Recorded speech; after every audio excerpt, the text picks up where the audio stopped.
Hello dear students, here I am Ranu Pawar. I am here to teach you mathematics. Today we are going to start the second chapter polynomial exercise 2.4 of class 9th. So here we go. First question है आपका 2.4 में determine which of the following polynomials has x plus 1 a factor. आपको ये बताना है कि नीचे आपको इसमें चार सेक्शन दिए हुए हैं, चारों में से x plus 1 जो है वो किसका फैक्टर है। तो फैक्टर होने के लिए क्या करना पड़ेगा, x plus 1 से जो भी वैल्यू आएगी वो दिए हुए पॉलिनोमियल में रखने पर उसको क्या कर देगी, जीरो में कन्वर्ट कर देगी। अगर वो उसमें रखने पर उसको जीरो बना देती है तो इसका मतलब वो उसका फैक्टर है, अगर वो ऐसा नहीं करती तो उसका फैक्टर नहीं है। ठीक है, मैं आपको इसका एक पार्ट बताने वाली हूँ, that is the part number 4। ठीक है, we are doing exercise 2.4 and the question number 1, fourth part।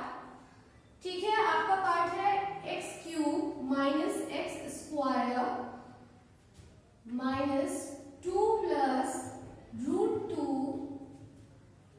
x plus root 2। ठीक है, और आपको बोला हुआ है कि x प्लस 1 को चेक कीजिए इसका फैक्टर है या नहीं है।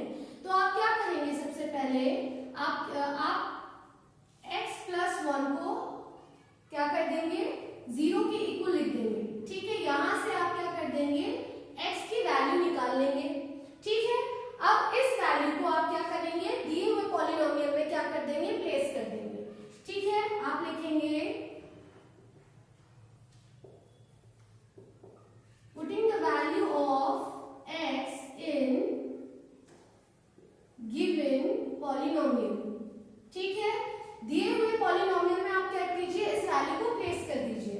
तो यहाँ पर क्या, जहां जहां x है वहां क्या आ जाएगा, -1 आ जाएगा। क्योंकि ये -1 है तो उसको रखते वक्त आपको ब्रैकेट्स का इस्तेमाल करना है। नेगेटिव टर्म्स हमेशा किसमें रखी जाती हैं, ब्रैकेट्स में रखी जाती हैं। ठीक है, तो आप यहाँ पे रखेंगे -1 cube minus -1 whole square minus bracket 2 plus root 2, फिर यहाँ पे फिर से -1 प्लस रूट 2। देखिए यहाँ पे तीन जगह क्या था, x था, यहाँ पे तीन जगह क्या लिख दिया, -1 लिखा है। जहां भी मैंने -1 लिखा है वहां मैंने ब्रैकेट्स का इस्तेमाल किया है। ठीक है, अब इसके बाद -1 क्यूब का मतलब क्या होता है, -1 क्यूब का मतलब होता है -1 की कितने टाइम्स मल्टीप्लाई, 3 टाइम्स मल्टीप्लाई। ठीक है, तो 1 1 जा 1, 1 1 जा 1, माइनस माइनस प्लस और प्लस माइनस माइनस, तो ये आ गया -1। ठीक है, फिर माइनस आएगा, -1 होल स्क्वायर का मतलब क्या होता है, -1 की 2 टाइम्स मल्टीप्लाई, तो माइनस माइनस ये आ जाएगा +1। ठीक है, ये ब्रैकेट है, ये भी ब्रैकेट है, दोनों मल्टीप्लाई में है। देखिए जब ये -1 क्या करेगा, यहाँ अगर ये होता तो माइनस माइनस क्या हो जाता, प्लस हो जाता, और ये ब्रैकेट जब 1 किसी से मल्टीप्लाई करता है तो ब्रैकेट में कुछ इफेक्ट नहीं पड़ता, इसलिए ये वाला ब्रैकेट ऐसे ही उतर गया। ठीक है,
-2। ठीक है, ये आपका आंसर आ गया। इस तरीके से आपको क्या करना है, क्वेश्चन नंबर 3 में जितने भी पार्ट्स हैं वो सारे के सारे पार्ट्स आपको क्या करने हैं, सॉल्व करने हैं।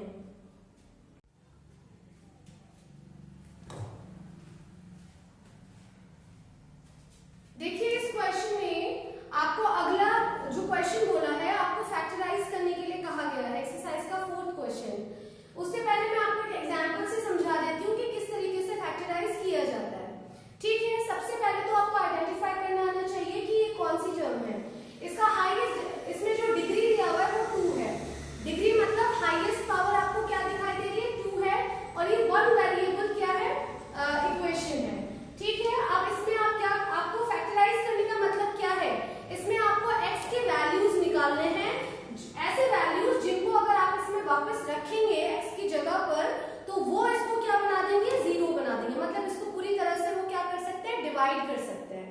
किसका फैक्टर कौन होता है, जो किसी नंबर को पूरी तरह से क्या कर पाता है, डिवाइड कर पाता है। तो आपको इसके टोटल कितने फैक्टर मिलेंगे, जितनी डिग्री होती है उतने ही फैक्टर होते हैं। तो इसके पास, इस इक्वेशन के पास कितने फैक्टर्स हैं, इस इक्वेशन के पास 2 फैक्टर्स हैं, क्योंकि इसका डिग्री कितना है, 2 है। ठीक है, और वो दोनों नंबर से अगर आप इसको डिवाइड करेंगे, वो दोनों जो ब्रैकेट्स आएंगे लास्ट में, उनको इससे डिवाइड करने पर, उनसे इसको डिवाइड करने पर इसका आंसर क्या हो जाएगा, 0 हो जाएगा। वो इसको पूरी तरह से डिवाइड कर पाएंगे। ठीक है, तो देखिए क्या करते हैं, सबसे पहले आपके पास एक क्वाड्रेटिक इक्वेशन है। सबसे पहले आप ये चेक करते हैं कि इसमें जो वेरिएबल्स है वो डिक्रीजिंग ऑर्डर में होने चाहिए पावर के। जैसे कि इसमें हाईएस्ट पावर 2 है, फिर 1 है, फिर यहाँ पे x नहीं है, पावर कितनी है, 0 है। ठीक है, इसके बाद आप क्या करते हैं, देखिए ये जो मैं फॉर्मेट लिख रही हूँ इसको आपको फेयर में शो नहीं करना है, जस्ट अंडरस्टूड करने के लिए यह किया जा रहा है। आपके पास टोटल कितनी टर्म्स हैं, आपके पास टोटल 3 टर्म्स हैं। पहली टर्म है x², दूसरी टर्म है -22x, और थर्ड टर्म है 120। तो आप क्या करते हैं, आप इन 3 टर्म्स को सबसे पहले एनालाइज कीजिए, उसके बाद पहली टर्म का कोएफिशिएंट और लास्ट टर्म जो कांस्टेंट टर्म है वो दोनों आपस में क्या करते हैं, मल्टीप्लाई करते हैं। ठीक है, तो फर्स्ट टर्म का कोएफिशिएंट और थर्ड टर्म आपस में क्या करेंगे, मल्टीप्लाई करेंगे। ठीक है, तो फर्स्ट टर्म का कोएफिशिएंट क्या है, 1 है, और थर्ड टर्म का कोएफिशिएंट, थर्ड टर्म का कांस्टेंट टर्म क्या है, 120 है। ठीक है, तो मल्टीप्लाई करने पर कितना आ गया आपका, 120 आ गया। ठीक है, अब जो ये नंबर आता है आपको इसको फैक्टराइज कीजिए, जैसे प्राइम फैक्टर निकाल लीजिए या फिर इस तरीके से इसको टेबल्स में सोचिए कि किसकी टेबल में ये नंबर आता है, और ऐसी टेबल को सिलेक्ट करना है आपको। ये लास्ट साइन आपको दिखाई दे रहा है प्लस का, इसका मतलब वो दोनों फैक्टर जिनको आप सोचेंगे, जिनको मल्टीप्लाई करके ये आता है, उन दोनों को ऐड करके क्या आना चाहिए, 22। लास्ट साइन जो होता है आपको वही उन दोनों फैक्टर के साथ करना पड़ता है।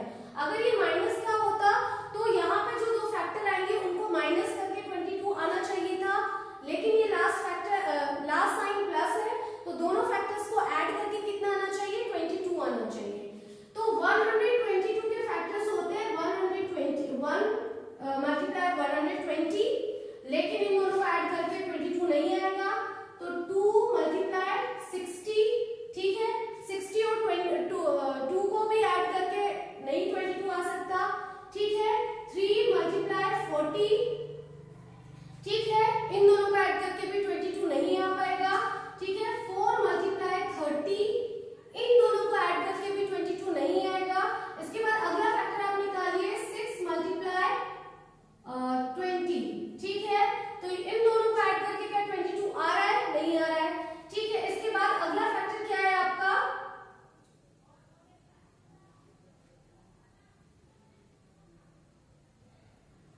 8 मल्टीप्लाई 8 से इसको अगर आप डिवाइड करेंगे 120 को कितने टाइम्स होएगा, 8 1 जा 8 और 8 5 जा 40। तो 8 मल्टीप्लाई 40